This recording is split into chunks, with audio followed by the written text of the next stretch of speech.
감사합니다.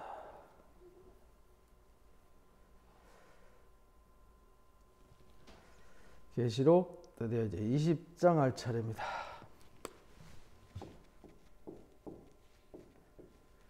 계시록 20장은 계시록의 하이라이트죠. 하이라이트.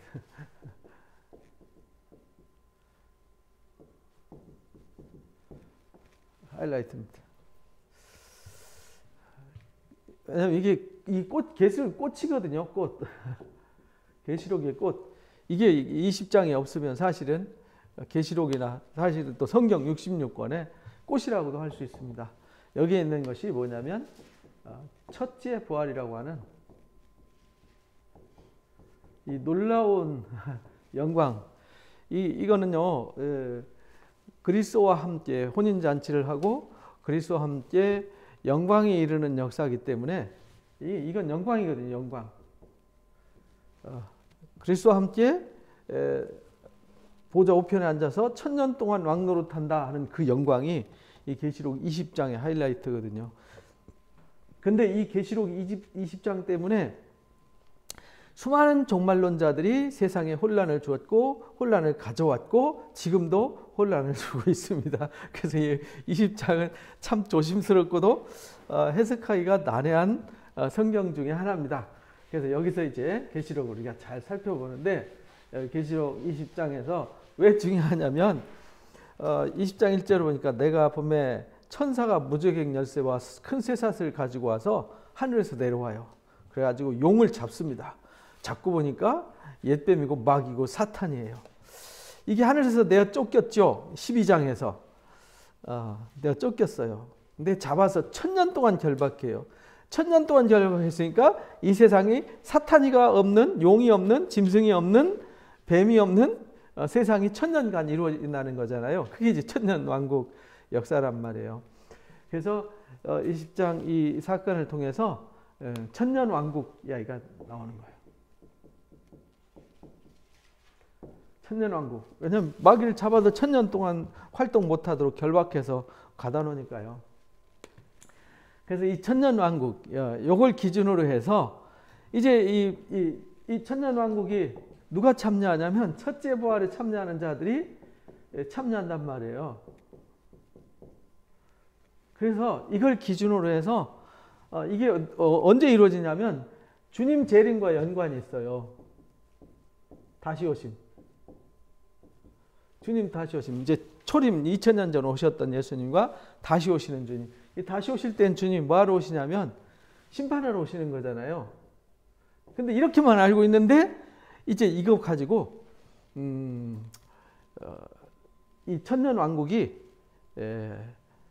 주님 재림 전이냐 후냐를 가지고 갈라지기 시작하는 거예요. 그래서 이제 천년 왕국설이 네 가지로 세 가지인데 이제 네 가지로 갈라지는 거예요. 첫째는 무천년설. 두 번째는 후천년설. 이게 1세기부터 있었던 일이에요. 1세기부터 이제 이 사상이 이제 분리가 되는 거죠. 그 다음에 전천년설. 근데 이 전천년 속에 두 개로 갈라져요. 이거 세대주의, 전천년설. 여기는 역사적 전천년설. 이렇게 이제 갈라져요. 예, 기준은 주님이 언제 오시냐 이거예요. 주님이 언제 오시냐. 무천년설은 이 천년 왕국이 말 그대로 천년 왕국이 없어요. 그래서 무천년설이에요. 이 후천년설은 천년 왕국이 이루어진 다음에 주님이 재림해요. 여기는 천년 왕국이 없어요. 없고 예수님의 초림부터 재림, 다시 오심까지 기간이 천년 왕국이라는 거예요. 이게 무천년설이에요. 그리고 여기 후천년설은 이제 신약 시대 예수님 오시고 신약 시대가 끝나는 그때에 천년이 있다는 거예요. 그리고 요때 재림한다는 겁니다. 그래서 후천년이에요. 예수님이 재림이 이때 있다는 거예요. 여기도 이제 그러니까 전천년설과 후천년설은 예수님의 재림이 마지막에 있어요. 그래서 요때에 재림하고 그때 이제 백보자 심판이 있는 거죠. 심판이 있어서 그때 마귀와 거기에 속한 거짓 선지자들과 거기에 속한 성도들이 불신자들이 다 불못에 던져서 심판을 받아요. 그리고 영원한 신천 신지 새로운 새하늘과 새 땅이 펼쳐져서 영원한 세계로 안식을 누리게 돼요. 이게 이제 무천년설과 후천년설이에요. 근데 무천년설과 후천년설의 차이는 무천년설은 천년왕국이 예수님의 1세기 당시에 왔을 때와 다시 오실 때까지 기간을 천년으로 보는 거예요. 그리고 마지막 때 대환란이 있고 심판이 있고 부활이 있고 하나님 나라가 이루어진다 이렇게 보는 거죠. 근데 이 아우구스티누스라고 하는 어거스틴과 그 다음에 루터, 켈빈, 그 다음에 그 조직신학의 그 권위자인 그 뻘꼽 이런 사람들은 전부 다 무천년설을 주장을 했어요. 근데 후천년설은 제일 인기가 없어요. 왜 인기가 없냐면 신약 예수님 오셔서 이제 복음이 막 전해져요. 복음이 전해지는데 복음이 점점 확장되어 가요. 점점 복음이 확장되어서 1세기 당시에 예루살렘이 시작했던 것이 유대와 사마리아 땅끝까지 번지면서 세상이 점점 복음화돼 가지고 온 지구가 다 복음화된다는 거예요. 이 후천년설은. 그래서 온 지구상에 복음화가 다 된 다음에 이제 천년 기독교 시대가 온다는 거예요. 그리고 마지막에 주님이 오셔서 알곡과 가라지를 가른다. 그래서 여기 뒤에 나오는 곡과 마곡의 역사가 이때 있는 것이다. 이렇게 말하는 거예요. 그래서 여기 천년 기간이 있지만 이때에 기독교가 엄청나게 확장돼 가지고 복음이 온 지상에 다 퍼져 가지고 기독교가 대세를 이루는 거죠. 그리고는 지구상에 있는 모든 사람들이 복음을 다 받아들이는 거예요. 그리고 알곡과 가라지가 갈라져요. 이 후천년설이에요. 그리고 주님 오셔서 알곡은 곡간에 드리고 쭉정이는 불에 태워 심판이 이루어져요. 이러니까 여기는 별로 인기가 없어요. 그래서 이건 별로 주장하는 사람들이 별로 많지 않습니다. 근데 무천년설은 기독교의 그 개혁자들 또는 하나님의 도성이라고 하는 책을 썼던 어거스틴이라는 사람도 로마 제국을 천년왕국으로 본 거예요. 그래서 예수님 초림부터 주님 다시 오실 때까지 그 시대를 이제 천년왕국으로 본 거죠. 그래서 근데 그것도 문제가 많아요. 왜냐하면 여기 계시록에 나오는 이야기는 예수님 초림부터 재림까지면 그러면 여기 계시록에 나오는 2장 3장에 나오는 7교회의 특징을 서론으로 잡아가지고 4장부터 18장까지 나오는 7인과 7나팔과 7대접의 역사 속에 거기서 환난 가운데 살아남는 자들 얘기는 여기 빠져버리잖아요. 그러니까 안 맞아요. 그리고 여기에 그들과 싸워서 마귀가 여기서 그러면 없어져. 여기서는 이제 여기에 단점이 뭐냐면 여기 초림 때 여기가 십자가잖아요. 십자가. 이 십자가 사건 때 이미 마귀가 잡혀서 무적행에 들어가 있다. 이렇게 보는 거죠. 그러니까 12장에 용이 내어 쫓긴 것도 여기 계시록 20장에 나오는 뱀이 잡혀서 용이 잡혀서 천년 동안 무적행에 던져놓은 것도 이때로 보는 거예요. 초림 때. 그러니까 뭐든지 다 십자가로 해석하는 거죠. 십자가 때 모든 사탄이는 끝났다. 그러면은 이 이후부터 주님 다시 오실 때까지 세상이 갈수록 막 강팍해지고 완악해지고 이 우는 사자와 같이 막 상킬자들을 찾아서 짓밟아대는 핍박과 환난의 시기에 대해서는 여기서는 설명이 어려운 거예요.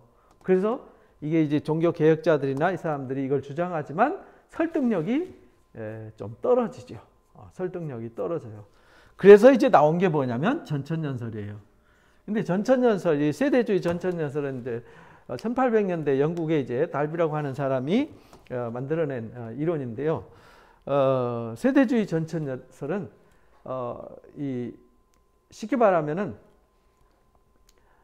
성경 역사를 7세대로 구분을 했어요. 7세대로.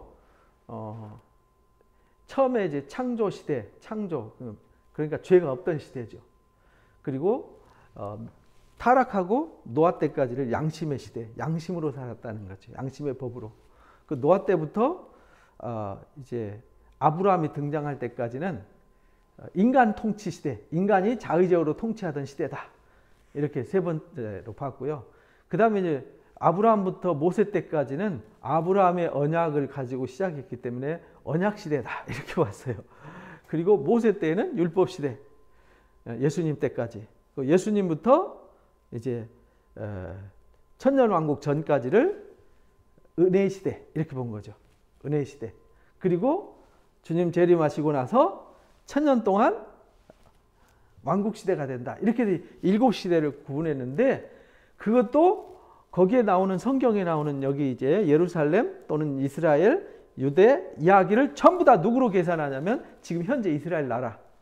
구약에 나오는 이스라엘로 해석을 해요. 그러니까 오늘날 우리로 해석하지 않는다고요.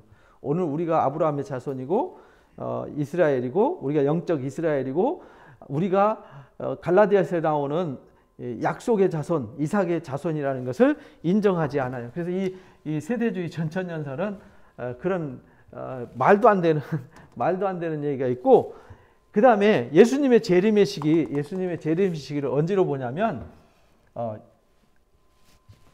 여기서 이거 따로 분리해가지고 설명해요. 여기 복잡하니까. 세대주의 전천년설과 여기 두 개를 구분하기 위해서요. 예수님이 재림, 다시 오심. 그러니까 지금 이제 복음이 이렇게 전해지고 있어요. 그럼 여기 예수님이 재림하세요. 근데 이 전천년설은 여기 이제 세대주의 전천년설은 예수님이 비밀 재림해요. 몰래 재림하는 거죠. 아무도 몰라요. 밤에 도적같이 하는 거죠. 그래서 예수님이 재림할 때 휴거를 하는 거예요. 휴거하는 거죠. 그리고 휴거한 후에 이때부터 7년 대환란이 있어요. 그러니까 여기 이제 세대주의 전천년설에는 비밀 재림할 때 그리스도 안에 있는 사람들은 환란을 안 당하고 휴거해서 7년 이들이 환란 당할 때 이 7년 기간 동안 7년 혼인잔치를 해요. 이렇게 가르쳐요. 이들은 환란 당할 때 여기서 혼인잔치를 해요. 그리고 여기서 다시 재림하세요. 그게 재림 몇 번이에요? 2번 되는 거죠. 여기서 비밀 재림 한 번 했고 여기서 한 번 했고. 이게 세대주의 사람들은 그래서 여기서 재림 한 번 하고 여기서 재림 한 번 해요. 대환란 끝나고. 그때 여기서 천년 왕국이 시작되는 거예요.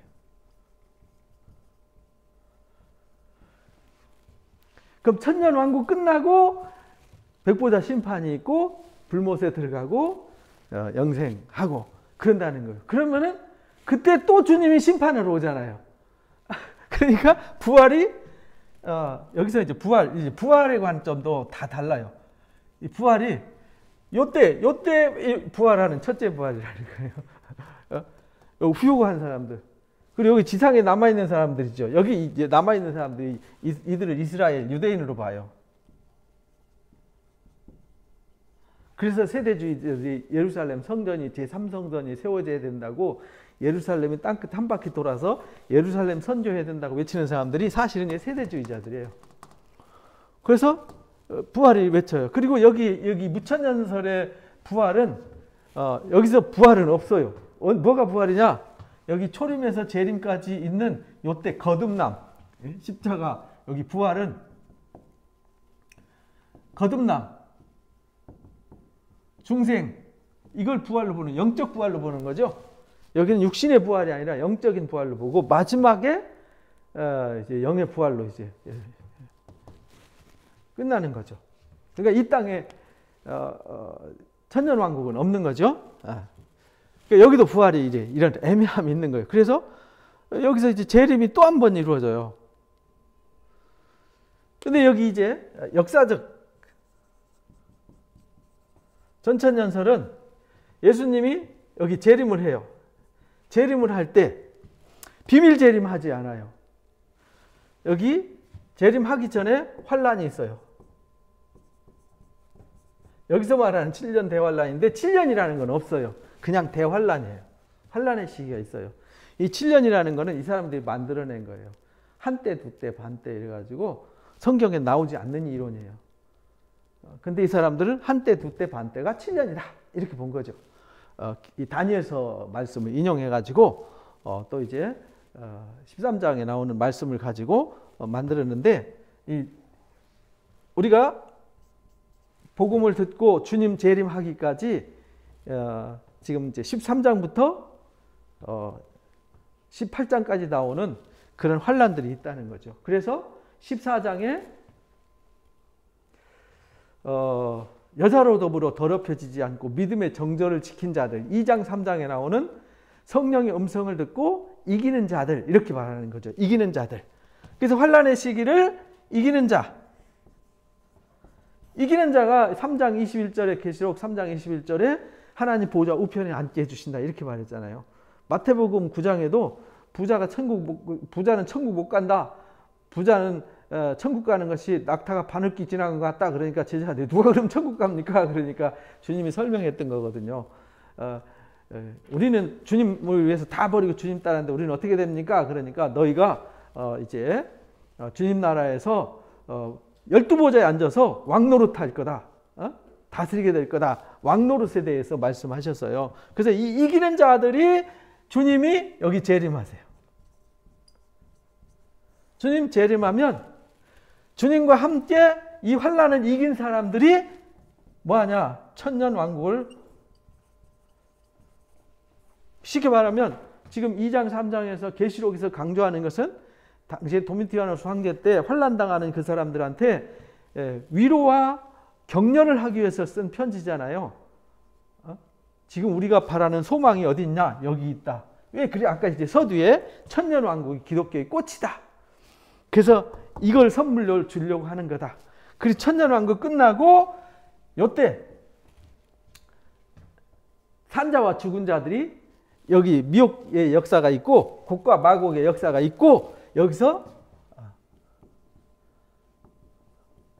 마곡의 미혹의 역사가 있고 여기에 최후의 심판이 있다. 그리고 영원한 하나님의 나라가 선물된다. 이렇게 여기도 이제 후에는 이제 같아요. 이런 차이가 있는 거예요. 그래서 이제 그러면 이제 무천년설은 조금 지금 이제 개혁주의, 장로교 또는 어거스틴, 그 다음에 루터, 켈빈, 뭐 뻘껍 이런 사람들은 다 무천년설을 주장하거든요. 그래서 이제 한국에도 무천년설을 많이 주장하는 사람들이 많이 나와요. 근데 우리 박윤선 박사라든지 또는 저 장로교의 이제 박익수 목사님인가, 박익수인가 박수함인가, 그 박사님이 주장하는 것, 장로교에서 일부 주장하는 건 뭐냐면 역사적 전천년설이에요. 그래서 지금은 한국교회에 두 개 주장하는 거는 무천년설과 역사적 전천년설, 두 개의 설이 한국 교회에 이제 복음으로 전해지고 있는 것이죠. 그런데 그 중에 일부 세대주의자들이 처음에 우리나라에 선교사들이 복음 들고 들어올 때 이 세대주의를 가지고 들어왔어요. 이래서 이제 다미선교의 그 휴거 사건도 생기고 휴거책이 한국에 쫙 깔리고 한 그 사상들이 여기 잔재가 많이 남아 있는 거죠. 그러니까 이거는 잊어야 돼요. 세대주의는 우리하고 상관없어요. 그러니까 이건 상관없습니다.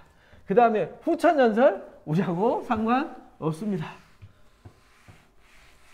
그러면 이제 우리는 이걸 두 가지를 가지고 이제 생각을 해야 됩니다.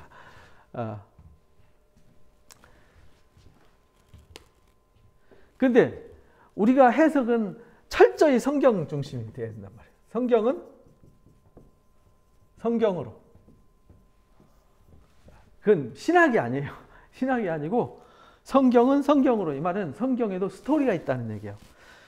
이 주님 다시 오심에 대해서는 베드로 사도가 이제 베드로후서 3장에서 말씀하셨고, 다시 오심과 함께 일어나는 일이 뭐냐면 심판 플러스 부활이잖아요. 그래서 이거 이제 베드로후서 3장도 있지만 가장 중요한 핵심이 어디 있냐면 고린도전서 15장에 바울이 부활에 대해서 아주 명확하게 가르쳐 줬어요. 그리고 예수님이 주님 다시 오실 때 심판이 있음을 명확하게 말씀해 주셨어요. 그러니까 세대 주인이 후천연설은 이건 이제 물 건너갔고 이건 우리하고 아무 상관없어요. 이런 사상은 뭐 그런 게 있다 정도 알면 되는데, 이 무천연설의 고민은 아까 말씀드린 대로 여기는 부활이라는 게 영적인 부활밖에 없어요. 그러니까 육의 부활, 바울이 가르치는 부활은 여기에는 해당 사항이 없어요. 바울은 신령한 몸으로 다시 살아난다. 그러니까 몸의 부활을 말했는데, 이 육체는 흙으로 돌아가지만 하나님이 이 영의 새 몸을 주셔서 예수님이 부활하실 때 그 몸처럼 이 벽을 막 뚫고 나타나셨잖아요. 그 신령한 몸으로. 그래서 일곱째 나팔 불 때 호련히 순식간에 변화된다. 그 이론을 여기서 설명할 수가 없어요. 이것도 일부는 일리가 있어요. 왜냐하면 예수님이 십자가 지실 때 이때가 사실은 사탄이가 하늘에서 내어 쫓기고 심판받은 거나 마찬가지거든요. 이미 승리하셨어요. 여기서 승리를 선언하셨으니까 이거는 맞아요. 근데 부활에 대해서 설명하기가 여기는 난해해요. 부활에 대해서. 그냥 중생, 거듭남? 이거 가지고 부활이다? 영적인 부활이다? 그러면 첫째 부활, 여기 이제 용 잡고 무저갱에 던져 잠그고 인봉해서 천년이 차도록 다시는 만국을 미혹하지 못하게 하더라. 사단이 없는 시대가 이거 그 후에 잠깐 다시 놓이리라 그랬잖아요. 그러니까 무저갱에 던져 넣고 무저갱과 불못은 다른 거거든요. 그래서 불못에서 심판하게 되는데, 그리고 보좌에 봤더니 거기 앉은 자들이 있어요. 심판하는 권세를 받았어요. 여기는 심판하는 권세 받고 이런 거고 아무 상관없지. 여기 이제 계시록 20장을 해석할 수 없는 스토리예요. 그래서 여기도 이 부분 때문에 그냥 이 앞에는 십자가까지는 설명이 가능해요. 그리고 여기 주님 다시 오실 때까지 환란이 있고 고난이 있고 뭐 이런 것은 인정해요. 근데 주님 다시 오시고 천년왕국은 없고 바로 그냥 심판으로 끝나버려요. 그래서 여기 초림부터 재림까지를 천년왕국 시대다 이렇게 해석을 해버리니까, 그러면은 굳이 환난당하고 고난당하는 사람들한테 위로의 메시지가 필요 없는 거죠. 그래서 이 부분이 다시 이 부분 설명 안 되는 거예요. 여기까지밖에. 그래서 지금 이제 가장 우리가 성경적으로 유력한 해석이 사실은 역사적 전천연설입니다. 무천연설도 일리는 좀 있는데 첫째 부활의 영광을 설명하는데 한계가 있어요. 그래서 지우고 나면 여기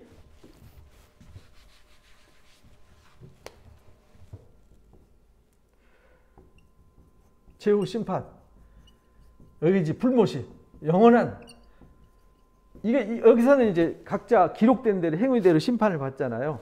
그리고 21장에 나오는 새하늘 새 땅,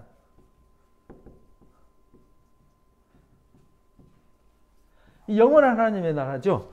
그래서 이 천년 왕국 동안에는 그리스도와 더불어서 왕노릇하는 여기 위로가 있는 거예요. 이 위로의 사상. 그래서 성경 전체와 또는 계시록의 가장 키워드는 사실은 이 천년 왕국이에요.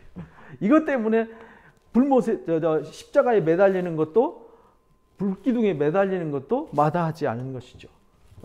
이게 위로예요. 하나님이 위로해 주시는 위로. 그래서 여기 4절에 거기 앉은 자들이 있어 심판하는 권세를 받았더라. 내가 보니 예수를 증언함과 하나님의 말씀 때문에 목배임을 당한 자들의 영혼, 여기 이제 심판하는 권세, 보좌에 앉은 이들 있잖아요. 여기 보좌에 앉은 이들은 누구냐면 여기 이제 마태복음 19장에 예수님이 말씀하셨던 대로 예수께서 이르시되 내가 진실로 너희에게 이른다. 세상이 새롭게 되어 인자가 자기 영광의 보좌에 앉을 때, 이게 마지막 심판하고 영광 받으실 때잖아요. 그때 나를 따르는 너희도 12보좌에 앉아서 이스라엘을 심판하리라. 이렇게 말씀하셨잖아요. 그리고 계시록 3장에도 이기는 자들에게 주시는 축복이 뭐냐면 이기는 그에게는 내가 내 보좌에 함께 앉게 하여 준다. 내가 이기고 아버지 보좌에 함께 앉은 것처럼 보좌에 앉게. 그래서 여기 20장에 보좌에 앉은 이들이 있잖아요. 보좌에는 원래 하나님만 앉고 예수님만 앉잖아요. 근데 보좌를 보니까 거기에 앉은 자들이 있어요. 이건 천사들이 앉지 않아요. 그들이 심판하는 권세를 받았어요. 그러니까 심판하는 권세를 받았다는 얘기는 하나님의 통치와 권세, 예수님의 통치와 권세를 가지고 있다는 거죠. 그러니까 우리도 지금 예수님의 이름으로 귀신을 내쫓고 예수님의 이름으로 기도하고 예수님의 이름으로 명하잖아요. 이게 하늘의 권세거든요. 이건 심판에. 그래서 사탄아 예수의 이름으로 명하느니 나가라 물러가라 이렇게 말할 때 이거는 심판하는 거잖아요. 심판의 권세란 말이에요. 이게 대단한 통치 권세죠. 이거는 하나님의 아들들에게만 주시는 권세예요. 그래서 사도행전 19장에 그 스게와 그 7 제사장의 아들들이 바울이 말하는 예수의 이름으로 명하노니 해도 그들은 안 통하잖아. 왜? 그들은 하나님의 아들이 아니에요. 근데 바울이 명하면 물러갔어요. 제자들이 명하면 귀신이 물러갔는데 다른 사람들이 말하면 안 물러갔어요. 왜냐? 이거는 권세의 문제거든요. 권세의 문제. 우리가 하나님의 자녀가 되는 권세를 얻었기 때문에 우리는 누구 권세를 힘입냐면 예수 그리스도의 권세가 나와 함께 하는 거죠. 보니까 예수의 증언과 하나님의 말씀 때문에 목배임을 당한 자들의 영혼들과 또 짐승과 우상에게 경배하지 아니하고 이마와 손에 표를 받지 아니한 자들, 그러니까 이미 순교한 자들과 이미 이 땅에서 짐승과 우상에게 경배하지 않고 싸워서 이긴 자, 그러니까 이미 먼저 순교한 영혼들과 이미 이 땅에서 믿음으로 승리한 사람들과, 그래서 19장에 배웠잖아요. 예수님이 백마 타고 싸워서 이길 때 거기 흰옷 입은 무리들이 따랐잖아요. 만왕의 왕이라고 하는 이름을 가진 주님을 따라가는데 그 무리들이잖아요.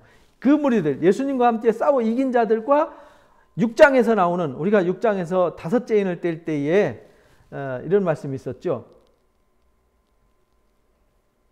5째 인을 떼실 때에 내가 보니 하늘에 하나님의 말씀과 그 증거로 인해서 죽임을 당한 영혼들, 이 사람들을 말하는 거죠. 그래서 그 자들이 살아서 이랬잖아요. 살아서. 이 말은 히브리 원문에 들어가면은, 헬라어 원문에 들어가면 실제 죽은 자가 부활해서 이 말이에요. 살아서 이 말은 부활을 말하는 거예요. 부활해서, 그러니까 이미 죽었던 사람이 다시 살아나는 거죠. 살아나서 그리스도와 더불어 천년 동안 왕노릇해요. 그래서 여기 부활을 설명하는 거예요. 여기 주님 다시 오실 때 이 부활, 이걸 말하는 거예요. 바울이 고린도전서 15장에서 말한 이 부활의 이야기하고 똑같은 거예요. 살아서 그리스도로 더불어 천년 동안 왕노릇하더라. 그러니까 이거는 여기 무천년설이나 후천년설이나 세대주의로는 설명이 안 되는 거예요. 그래서 우리는 역사적 전천년설의 성경적인 해석을, 또는 성경의 스토리를 우리는 따라가는 사람이 돼야 된다. 그래서 천년 동안 왕노릇해. 그 나머지 죽은 자들은요, 천년의 차이까지 살지 못하더라. 그 나머지 죽은 자들은 누구겠어요? 불신자들이죠. 불신자들. 여기 이제 끝까지 순교한 사람들과 끝까지 이긴 사람들에게 상으로 주시는 게 뭐냐면 천년 왕국이라고요. 이거는 믿음으로 승리한 사람들, 그리고 순교한 사람들, 이 사람들에게 주시는 하나님의 선물이에요. 꽃이라는 거죠. 그리고 나머지 안 믿던 사람들, 하나님과 상관없는 사람들은 천년이 찰 때까지는 대기, 이렇게 되는 거죠. 살지 못하더라. 이는 첫째 부활이다. 그래서 여기다가 부활의 명을 첫째 부활을 된 거예요. 그럼 둘째 부활도 있다는 얘기잖아요. 둘째 부활은 이제 최후의 심판하고 영원히 하나님과 함께하는 이것을 이제 둘째 부활 이렇게 말하는 거죠. 이것이 첫째 부활이다. 그래서 부활이 한 번으로 끝나면 더 이상 뭐 설명이 필요 없겠죠, 그렇죠? 그래서 여기 첫째 부활에 참여하지 않은 사람들도 있잖아요. 그래서 이 첫째 부활에 참여하는 자들은 그래서 복이 있다. 그래서 참여하는 자가 있고 못하는 자가 있어요. 이 사람들은 둘째 사망의 권세가 없어요. 도리어 그들이 하나님과 그리스도의 제사장이 돼가지고 1000년 동안 그리스도와 더불어 왕노릇한다. 이거는 사도 요한을 통해서 선포한 거거든요. 여기 이제 세대주의자들은 휴거를 뭘로 보냐면 여기 4장에 보면 4장 1절에 이 일 후에 내가 보니 하늘에 열린 문이 있는데 내가 들은 바 처음에 내게 말하던 나팔소리 같은 음성이 돼 이리 올라오라. 이리 올라오라. 이게 휴거라는 거예요. 세대주의자들은 이걸 휴거로 보는 거예요. 데살로니가 전서 4장 말씀 공중에서 천군 천사들과 함께 호령과 나팔소리와 함께 올 때 공중에서 들림받아서 주님을 영접한다라는 데살로니가전서 4장 말씀과 이 말씀을 가지고 공중 휴거를 얘기하는 거예요. 근데 여기서 말하는 이거는 요한한테 이 일 후에 내가 보니 하늘문이 있는데 이 일 후에 내가 보니 여기 누가 봤어요? 이거는 요한이 본 거잖아요. 그죠? 요한이 봤어요. 사도 요한이. 처음 듣던 소리가 그 음성이 이르되 이리 올라오라 하고 요한한테 하는 얘기지 이거는 휴거를 얘기하는 거 아닌데 세대주의자들은 황당무계하게 이걸 말해요. 그리고 세대주의자들의 가장 단점이 뭐냐면 문자주의 해석이에요. 문자주의. 문자대로 해석하는 거죠. 근데 어떤 건 문자로 해석하고 어떤 건 풍유적으로 해석하고 어떤 건 문법적으로 해석. 그럼 말이 안 되는 거죠. 그래서 성경은 반드시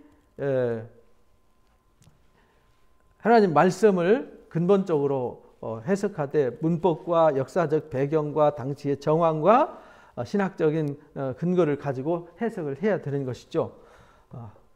그래서 여기 첫째 부활에 참여하들은 복이 있고 거룩해요. 둘째 사망의 해를 당하지 않아요. 이 둘째 사망은 뭐냐면 첫째 사망은 이 육체의 죽음을 말하는 거잖아요. 둘째 사망은 영원히 불못에 던져지는 거예요. 여기 끝에 보면 나오잖아요. 사망과 음부도 불못에 던져지는데 이것이 둘째 사망 곧 불못이더라. 둘째 사망 불못을 첫째 부활에 참여한 자들은 절대로 거기에 참여하지 않아요. 그래서 이 첫째 부활에 참여하는 것이 중요하다라는 것을 그래서 이제 2장 3장이 왜 이겨야 되냐? 이거 봐. 하나님이 우리를 위해서 이런 엄청난 복을 준비하셨어 라고 격려하고 위로하는 메시지 계시록에. 그래서 이제 19장의 어린 양의 신부로 그래서 준비돼야 돼. 14장에 시온성산에 서서 새 노래를 부르는 정말 승리자가 되려면 여자로 더불어 음료로 더불어 이 세상의 이 우상으로부터 더럽혀지면 안 돼. 짐승과 우상에 경배하면 안 돼. 이마와 손에 표받으면 안 돼. 이것을 이제 강조한 것이죠. 이 세상이나 이 세상의 것들을 사랑하면 안 돼. 이 세상이 굴복하면 안 돼. 타협하면 안 돼. 이 세상과 적당히 타협해서 합리주의 사고에 굴복하면 안 돼. 이걸 이제 강조한 것이죠.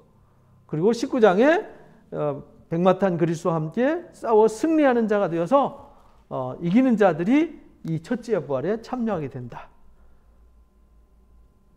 이걸 이제 가르쳐 주시는 거예요. 그런데 그거를 마치 20장에 용을 잡아서 1000년 동안 묶어놓은 거를 마치 1세기 당시에 십자가의 사건으로 해석해버리면 그동안에 용은 잡혀도 활동 안 하고 있으면 우리가 세상에서 고난 안 당하고 모든 사람들이 다 예수 잘 믿고 잘 먹고 잘 살고 편안해야 되잖아요.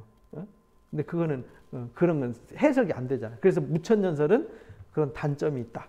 그러나 이제 이것을 성경대로 명확하게 해석할 수 있다라는 것을 알 수 있어요. 그러니까 여기 분명히 약속했잖아요. 19장에 14장에 그 다음에 7장에 이렇게 하나님이 입맞은 자들, 흰옷을 입은 자들, 승리자들 2장 3장에 반드시 이기는 자들에게 생명나무의 실과를 주어 먹게 하고 이기는 자들에게 새 이름을 주시고 이기는 자들의 이름을 기록해 주시고 이기는 자들을 성전에 기둥되게 해주시고 이기는 자들이 철장 권세를 받고 이기는 자들의 생명이 멸류관을 고 이기는 자가 보좌 우편에 앉아서 영광을 받게 되고 다 이기는 자들을 위한 거란 말이에요.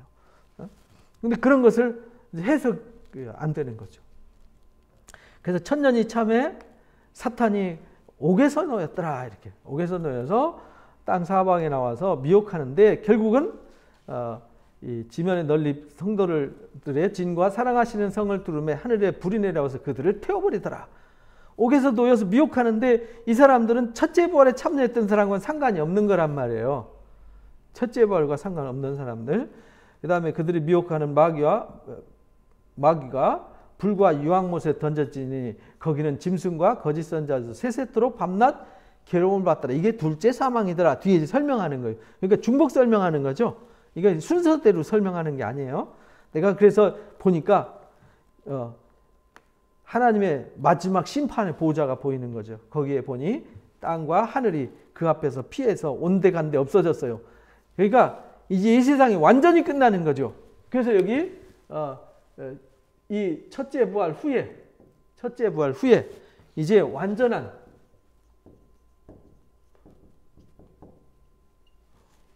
부활의 세계를 설명하는 거죠. 그래서 또 내가 보니 죽은 자들이 큰 자나 작은 자나 그 보좌 앞에 서 있는데 죽은 자들이 큰 자나 작은 자나 보좌 앞에 서 있어요. 그런데 첫째 부활에 참여한 사람들은 보좌에 앉아 있었잖아요. 근데 보좌에 앉아 있는 사람들이 내려가서 보좌 앞 또 같이 심판받고 이걸 안 하잖아요. 그래서 순교자들과 싸워 이긴 자들은 보좌에 앉아서 예수님이 12보좌를 보좌에 앉아서 다스리게 한다는 말씀처럼 12보좌에 앉는 보좌에 앉는 영광, 이 첫째 부활은 그래서 신앙의 꽃 중에 꽃이라니까요. 그리고는 여기 이제 부활 후에 여기 이제 큰 자나 작은 자나 보좌 앞에 서서 심판을 받게 되는 거예요. 그래서 책들이 펴지고 또 다른 책이 펴지는데 생명책이라. 책들이 펴지는데 이건 누구냐? 심판 받을 사람, 심판의 목록이고요. 여기 생명책은 뭐냐? 이 부활의 영광에 참여할 사람들, 마지막 하나님 나라에 이를 사람들이죠. 생명책. 그래서 이제 우리가 13장에 배웠잖아요. 생명책에 농명되지 않은 사람들은 다 짐승에게 경배하더라. 죽은 자들이 자기 행위를 따라서 책들에 기록된 대로 심판을 받더라. 바다가 그 가운데서 죽은 자를 내주고 사망과 음부도 그 가운데서 죽은 자를 내주고 각 사람이 자기 행위대로 심판받더라. 사망과 음부도 불못에. 그리고 사망과 음부도 다 내놓고 심판받고 사망과 음부도 아예 없애버리는 거죠. 이게 영원히 사탄도 음부도 불못도 뭐든지 다 없어져 버리는 거예요. 다 없애버리고 이제 영원한 불못만 남아있는 것이죠. 누구든지 생명책에 기록되지 못한 자는 불못에 던져지라. 그래서 여기 펴져 있는데 생명책도 있더라. 근데 누구든지 이 생명의 책에 기록되지 못한 자는 불못에 던져지더라. 이렇게 말하는 겁니다. 그래서 우리가 이제 계시록 20장의 해석이 지금은 막 분분해요. 이것도 지금 백석대학교 부총장하고 했던 제가 이제 학부 때 그분이 바울 서신을 가르쳐 주셨는데 그분은 무천년설을 주장을 해요. 이제 박수함 교수님은 이제 장신대 이제 명예 교수님이신데 그분은 이제 역사적 전천년설을 주장하는데 이게 좀 애매한 게 있어요. 근데 그냥 우리는 믿어야 될 게 뭐 믿느냐? 그냥 성경대로 믿는 거예요. 이게 제일 편해요. 왜냐하면 성경 스토리가 계시록에 뻔히 나와 있잖아요. 2장 3장에 분명히 근거가 나와 있고 4장부터 하늘 보좌가 펼쳐져서 7인이 공개되는데 뭐 때문에 공개되냐? 이 땅에 하나님이 엄청난 이 재난과 고난을 주어서 그쪽에서 옥석을 가리는 거잖아요. 그래서 주님 다시 오시기 전까지 여기 주님 다시 오시기 전까지 이 환난의 시기가 있는 거잖아요. 그 속에서 생존하는 사람이 누구냐면 입맞은 사람, 입맞은 사람, 흰옷 입은 사람, 여자로 더불어 더럽혀지지 않은 사람. 그래서 12장에 용이 내어 쫓겨서 바다 모래거에 서 있고 바다에서 짐승이 올라오고 용이 그 짐승에게 권세를 주고 그 짐승이 모든 사람들을 다 싸워서 이겨서 자기에 굴복하게 하잖아요.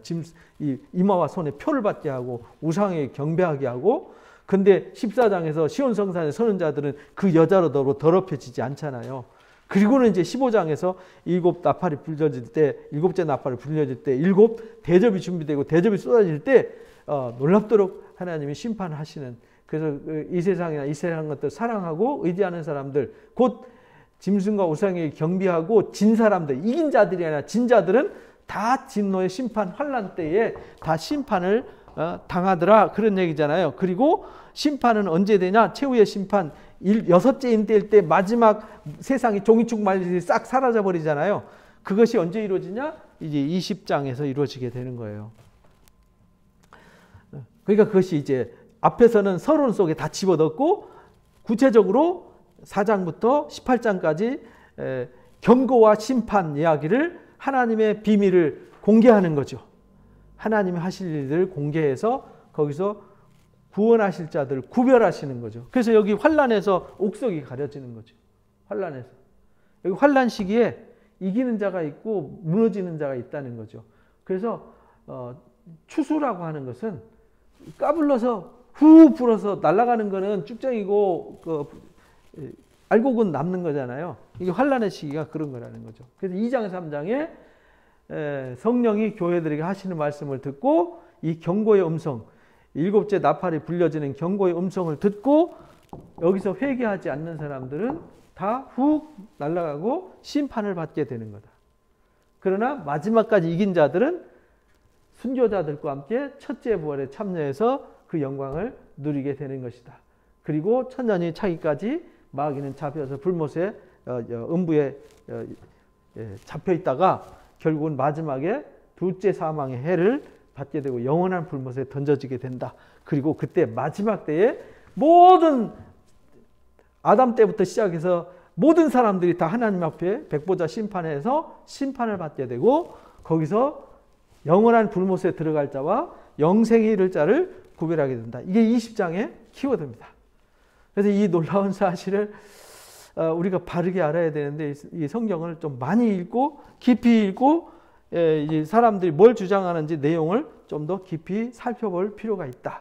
그럼 우리가 어떤 신앙을 해야 되고 어떤 사람이 되어야 될지를 가르쳐 주시는 거죠. 그래서 우리가 2장 3장을 제가 이제 서론할 때부터 계속 강조하는 이유는 일곱 교회가 결국은 여기에서 알곡과 가라지로 갈라지는 겁니다. 그 빌라델비아 교회처럼 적은 말씀을 가지고도 이 환란을 이기잖아요. 이기기 때문에 그 사람들은 하나님의 성전의 기둥이 돼요. 다시는 나가지 않아요. 그들에게 하나님의 새 이름을 그 기둥에다 새겨주세요. 그래서 빌라델비아 교회 같은 사람이 되어야 된다라고 우리가 말씀을 나눴던 것입니다. 그래서 20장 말씀 하이라이트 천년 왕국의 역사에 대해서 나눴습니다. 우리는 모두 끝까지 믿음의 정절을 지키고 여자로 더불어 더럽혀지지 않고 그리스도의 신부로 그리스도와 함께 싸워서 이기는 자가 되어지고 첫째 부활의 영광을 다 선물로 받는 자 되시기를 주님의 이름으로 축복합니다. 기도하고 마칩니다. 귀한 시간 선물해 주시니 감사합니다.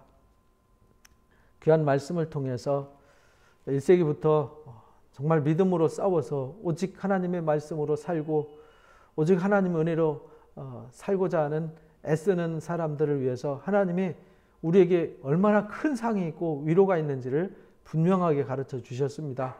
이 세상에 있는 것들은 다 썩어지고 더러워지고 쇠하여지는 것이고 우리가 적신으로 왔다 적신으로 갈 뿐입니다. 솔로몬이 고백한 것처럼 이 세상은 모든 것이 마치 바람을 잡으려는 것과 같이 다 헛되고 헛될 수밖에 없습니다. 그래서 이 세상이나 이 세상에 있는 것들을 사랑해서 짐승과 우상에게 경배하고 발목 잡혀서 결국은 짐승의 밥 되는 것을 하나님이 원치 않으셨습니다. 그래서 하나님이 우리 편이 되어주시고 주님이 우리와 함께 싸워주셔서 우리를 환난 가운데서 어둠 가운데서 이끌어내 주시고 우리에게 흰옷을 입혀주시고 우리를 거룩한 보혈의 능력으로 지켜주시고 인도해 주셔서 마지막 시온 성산에서 새 노래를 부르는 거룩한 은혜자들로 세우기를 원하셨습니다. 그 원하심에 우리가 끝까지 말씀으로 전신갑주 있고 싸워 이기는 자가 되어서 우리 주님 우리를 위해서 예배하신 이 첫째 부활의 영광을 우리가 선물 받는 은혜자가 될 수 있도록 축복하여 주옵소서. 감사하며 예수님의 이름으로 기도합니다. 아멘. 하늘에 계신 우리 아버지여, 이름이 거룩히 여김을 받으시오며 나라의 임하오시며 뜻이 안에서 이루어진 것 같이 이 땅에서도 이루어지이다. 오늘날 우리에게 일용할 양식을 주옵시고 우리가 우리에게 죄 지은 자를 사하여 준 것 같이 우리의 죄를 사하여 주옵시고 우리를 시험에 들지 말게 하시며 다만 악에서 구하옵소서. 나라와 권세와 영광의 아버지 앞에 영원히 있사옵나이다. 아멘. 수고했습니다.